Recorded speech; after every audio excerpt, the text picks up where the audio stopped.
ইমান যে হনুমান মন্দিৰ যাই থাকা হনুমান চালিচাখন মুখস্থ মাতি দিছোন কৈছা তোক কি কৈছা হনুমান চালিচাখন নাচকে মুখস্থ মাত পাৰিছো কি হ'ব মাতলি তামৈ সেইটো কওঁ মাতলি হনুমানক যি ভাবিছে হনুমানে পূৰণ কৰি দিব দে আজি হনুমান জয়ন্তীৰ দিনা অলপ এটা শুভ কাম কৰিলি য়েছ বিদ্যা ইয়া কি বিদ্যা বিদ্যা বিদ্যা ইমান নাই এই থাকা ৰগে দিতে ভালকে মাতে মানে কি কৰিলি তই কি বুজালি মানে তই ভালকে হনুমান চালিচাখন যদি মুখস্থ মাত পাই জানা মাতি দি সেই আৰু তেতিয়া কি হ'ব তুই তো তোৰ মনৰ আশা পূৰ্ণ হ'ব মাতো য়েছ ওকে কৃষ্ণ কৃষ্ণ বুন্দাখিনি খালো হনুমানৰ প্ৰসাদ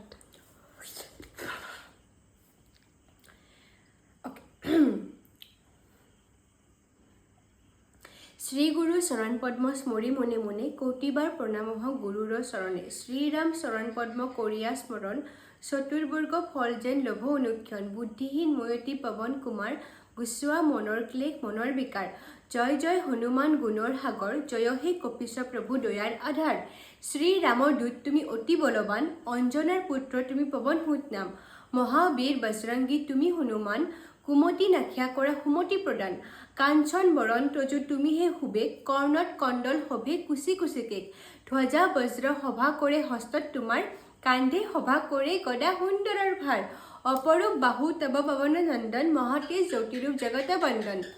বিদ্যাবান গুণবান তুমিহে চতুৰ শ্ৰীৰামচন্দ্ৰৰ কাৰ্যে তুমিহে আতুৰ সৰ্বদা ৰামৰ আজ্ঞা কৰিছা পালন হৃদয়ত লৈ ৰাম সীতা ও লক্ষ্মণ সূক্ষ্মৰূপ ধৰি তুমি লংকা প্ৰৱেশিলা বিকট ৰূপেৰে লংকা ধ্বংস কৰিলা ভীমৰূপে কৰা তুমি অসুৰ সংহাৰ সৰ্বকাৰ্য সিদ্ধিদাতা শ্ৰীৰামচন্দ্ৰৰ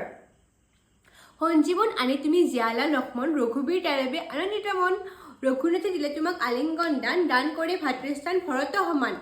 ত্ৰিভুৱনে বিয় প্ৰযোজকৰ ক্ষতি এই বুলি আলিংগন কৰে ৰঘুপতি চনক ব্ৰহ্মাদী যত দেৱ মুনিগণ নাৰদ চাৰদ আদি দেৱ ঋষিগণ যমৰাজ কুবেৰ আৰু দিকপালগণ কবি কবিৰে যত ভৰা ত্ৰিভুৱন সুগ্ৰীৱৰ উপকাৰ তুমিয়ে কৰিলা ৰামৰ লগত মিলাই ৰাজপথ দিলা তোমাৰ মন্ত্ৰণা মানে বিভীষণগণ হৈছিল ৰাৱণৰ ভয়ে কম্পমান সহস্ৰ যোজন ঊৰ্ধে সূৰ্যদেৱে দেখে সুমধুৰ ফল বুলি ভাবে একে ৰাখে জয় ৰাম বুলি তুমি অসীম সাগৰ পাৰ হৈ প্ৰৱেশিলা লংকাৰ ভিতৰ দুৰ্গম যতে কৰ্ম আছে ত্ৰিভুৱনে সুগম কৰিয়া তুমি ৰাম ৰাম গানে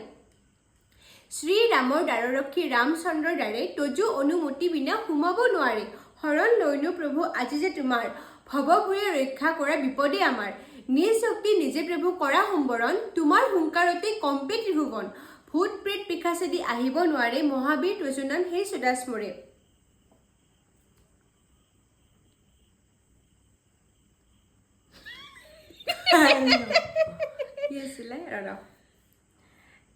ভূত প্ৰেত পিশাচেদি আহিব নোৱাৰে মহাবীৰ তজুনাম ৰোগ নাশ কৰা তুমি সৰ্ববীৰা হৰা মহাবীৰ তজুনাম স্মৰে নিৰন্তৰ সংকটত হনুমানে ৰক্ষা কৰি যায় হনুৰ চৰণে ভক্তি ৰাখিব সদায় সৰ্বোপৰি ৰামচন্দ্ৰ তপস্বী ৰজা শ্ৰীৰামৰ শত্ৰুগণক তুমি দিলা মজা তোমাৰ চৰণে যেই মন প্ৰাণ দিব জীৱনত সেইজনে সদা সুখ পাব প্ৰবল প্ৰতাপ তজু হে বায়ুনন্দন তজু নামে উজ্বলিব এই ত্ৰিভুৱন সাধু সন্যাসীকৰ ৰক্ষা কৰা মতিমান শ্ৰীৰামৰ প্ৰিয় তুমি অতি গুণৱান অষ্টসিদ্ধি নৱসিদ্ধি কিবা যদি আছে সকলোৱে সিদ্ধি হয় তোমাৰে কৃপাতে তোমাৰ কাষতে থাকে ৰাম নাৰায়ণ ৰামৰ তুমিয়ে ডাক জানে সৰ্বজন তোমাৰ ভজন কৰি লভিব ৰামক জনমে জনমে সেয়া দুখ বিমোচক অন্তকালে পাব তেওঁ ৰামৰ চৰণ এই খাৰ কথা শুনা চাব ভক্তগণ সকলো বিষয় ত্যাগি বলা হনুমন্তে সৰ্বসুখ কৰিব প্ৰদান সৰ্বদুখ আঁতৰিব সংকট কাটিব সেইজনে হনুমন্তক স্মৰণ কৰিব জয় জয় জয় প্ৰভু জয় হনুমান তজু কৃপা বিনে মোৰ গতি নাই আন যেইজনে শতবাৰ এই পাঠ কৰে সকলো অশান্তি তাৰ নাশ হৈ পৰে হনুমান চালিচা যে সদা পাঠ কৰে সিদ্ধি লাভ কৰে আৰু বিপদত তৰে তুলসী দাস সৰ্বদাই শ্ৰীহৰি দাস মনৰ মন্দিৰত প্ৰভু সদা কৰা বাহক জয় শ্ৰীৰাম জয় বজৰংবলী ইয়াত যে তুলসী দাস কোৱা হৈছে তেখেতে মানে হনুমান চালিচা লিখিছিলে দ্যাটছ হয় চ' আমি ক'ব লাগে নিকুমণি কলিতা সৰ্বদাই শ্ৰীহৰিৰ দাস মনৰ মন্দিৰত প্ৰভু সদা কৰা বাহক জয় শ্ৰীৰাম জয় Bajrangbali that's it where is my চশমা অন্ধমুনি একো দেখা নাপাওঁ না এতিয়া যি মনৰ কামনাবোৰ পূৰ্ণ হ'বনে হিয়ামণি হ'ব দিয়া মানে হয় দি হনুমান হয় দি হিয়ামণি तो हमने सोचा ही नहीं था नॉइडी নৰসিংহ নৰসিংহ গাছৰ পাত নৰসিংহ নাম আছে নাই যি সেইটো হিৰণ্য হয় দি হিৰণ্য নহয় হিৰণ্য কি মাছিল কি কৈ আছা তুই গানো তই কবি কি আৰু তই কবা নৰা আজিকালি তই শিকিব নৰসিংহ এটা অৱতাৰ আছিল নেকি কিবা আছিল নৰসিংহ আছিল নৰসিংহ আছিল নন্দী নীলকণ্ঠ নাৰায়ণ নাৰায়ণ সেয়াই আৰু হ'ব ইমানটা ক'লো দে হ'ব দে না কি আৰু হ'ব দে কৈছা দে